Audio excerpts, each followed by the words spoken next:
আমার প্রিয় ছাত্রছাত্রীরা, আসসালামু আলাইকুম। এনিওয়ে, আসলে ওটা ওখানে হলে ভালো হতো। আমরা বহুদিন আগে এখানে আসছিলাম। বিসি সাহেবকে জিজ্ঞেস করলাম কবে এসেছিলাম, উনি বলতে পারেন না। ফিজিওথেরাপি একটা প্রোগ্রামে এসেছিলাম, ডক্টর জাফরুল্লাহ সাহেব নিয়ে এসেছিলেন। Very innovative. এখানে বিদেশি স্টুডেন্টও ছিল তখন। আমার খুব ভালো লেগেছিল। Well I was state minister. Zafrullah সাহেব তিনি নেই আমাদের মাঝে, তার স্মৃতি রয়েছে।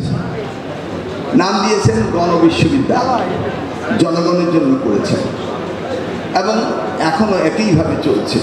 আজকালকার দিনে অডিয়েন্সের চেয়ে মিডিয়া বেশি হয়ে গেছে।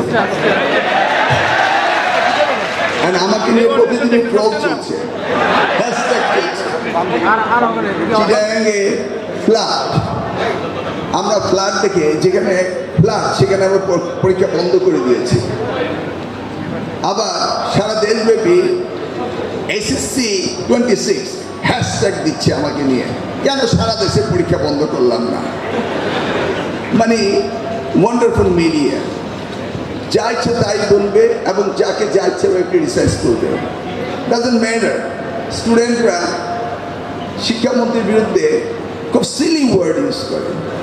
আই ডোন্ট নো তাদেরকে গার্ডিয়ান আছে না? অস্বাভাবিক একটা পরিস্থিতি সৃষ্টি হয়েছে। রেসপেক্টনেস টোটালি ডাইলুটেড হয়ে গিয়েছে। কাউকে কিছু করতে পারলেই, ভাইরাল হলেই এটাই হলো সবচেয়ে মজার জিনিস। আমাদের আসলে মিসইউজ করা কখনো উচিত না, গুড ইউজেস করা উচিত। আমরা যাই পাই সেটাকে আমরা মিসইউজ শুরু করে দিই। এনিওয়ে, ঢুকতেই দেখলাম বিরাট মিছিল। বললাম মিছিলে আমার যাওয়ার দরকার নেই, বিশ্ববিদ্যালয়ের ছাত্রছাত্রী আনন্দ করবে, but I don't need to be there. আমি এসেছি প্র্যাকটিক্যালি স্পিকিং। এই বিশ্ববিদ্যালয়টি আমি দেখে গিয়েছিলাম, জাফরুল্লাহ সাহেব করেছিলেন। মুক্তিযুদ্ধের চেতনা, স্বাধীনতার চেতনা, গণমানুষের জন্য এই বিশ্ববিদ্যালয়টি তিনি করেছিলেন। এটা কি সুন্দরভাবে চলছে কি চলছে না?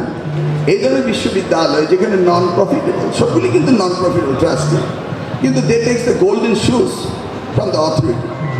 আপনারা দেখেছেন নর্থ সাউথ ইউনিভার্সিটি সম্পর্কে এনএসআই ইনভেস্ট করছে এবং সেইখানকার ট্রাস্টি বোর্ডের মেম্বাররা মিলিয়ন্স অফ ডলার এক্সপোর্ট করছে। তাদের ক্যারেক্টারিস্টিক্স নিয়ে পত্রপত্রিকায় লেখা হচ্ছে, মিসইউজ হচ্ছে।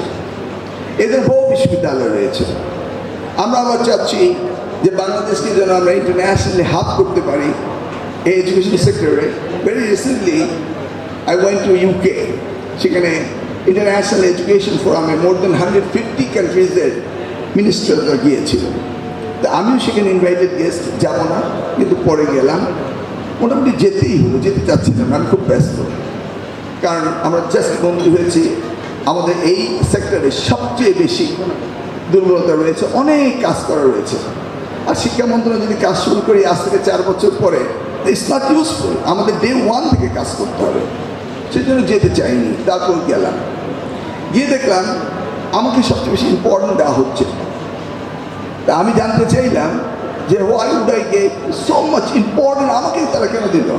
Why would they give me so much important? পরে বুঝতে পারলাম যে education is a business commodity. It's not realistically.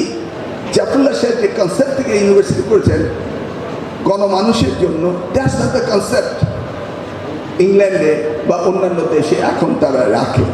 তারা মনে করে it's a $1 billion business. Currently England has a $35 billion business. তাদের প্রোগ্রাম নেক্সট 5 yearsে it would be $40 billion business. You see now তারা এটাকে। তো ইন দিস কেস বাংলাদেশে তাদের হিউজ বিজনেস রয়েছে। Means over 120,000 students appear in O level A level।